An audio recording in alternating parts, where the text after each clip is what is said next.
Assalamualaikum warahmatullahi wabarakatuh. Perkenalkan, saya Aisyah Rayyan Fadila, mahasiswa dari Sekolah Tinggi Agama Islam Bumi Sarampari.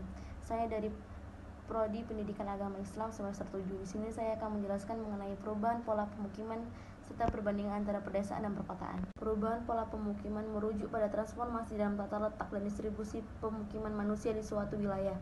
Beberapa faktor yang dapat mempengaruhi perubahan ini termasuk pertumbuhan populasi, urbanisasi, perkembangan ekonomi, teknologi, dan perubahan sosial.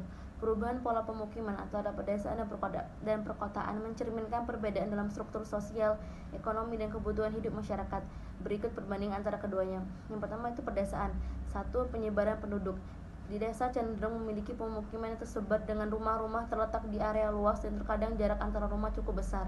Yang kedua, pertanian dan pemukiman agraris. Mayoritas penduduk terlibat dalam pertanian dan pemukiman agraris.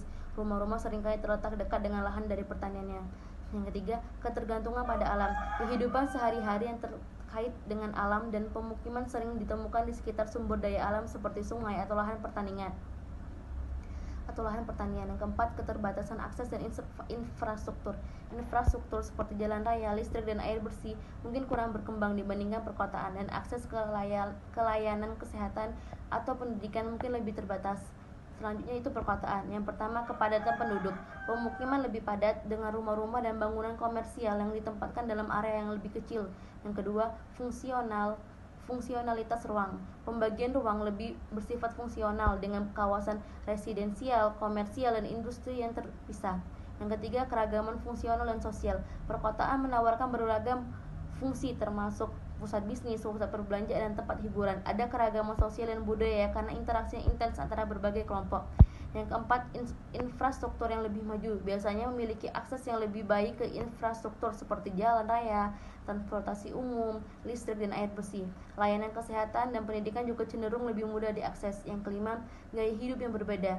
Kehidupan sehari-hari lebih terkait dengan mobilitas, pekerjaan berbasis jasa, dan gaya hidup yang dinamis. Perubahan pola pemukiman antara pedesaan dan perkotaan mencakup sejumlah perbedaan yang mencerminkan karakteristik masyarakat dan lingkungan yang berbeda di kedua wilayah tersebut. Perubahan dalam pola pemukiman mencerminkan evolusi masyarakat dari agraris ke urban yang seringkali diiringi oleh transformasi ekonomi dan sosial. Perkotaan menawarkan peluang lebih besar untuk pertukaran budaya dan inovasi, sementara pedesaan mungkin mempertahankan elemen tradisional dan nilai-nilai agraris. Dengan demikian, perubahan pola pemukiman mencerminkan lebih dari sekedar transformasi fisik. Ini mencerminkan perubahan dalam cara hidup, nilai, dan interaksi sosial. Perbandingan ini mencerminkan perbedaan esensial antara pedesaan dan perkotaan yang dipengaruhi oleh faktor geografis, ekonomi, dan sosial. Perubahan dalam pola pemukiman mencerminkan transformasi lebih luas dalam masyarakat dan dapat memiliki dampak signifikan pada gaya hidup dan identitas masyarakat di kedua konteks tersebut. Baiklah, hanya ini yang dapat saya sampaikan. Saya akhiri. Wassalamualaikum warahmatullahi wabarakatuh.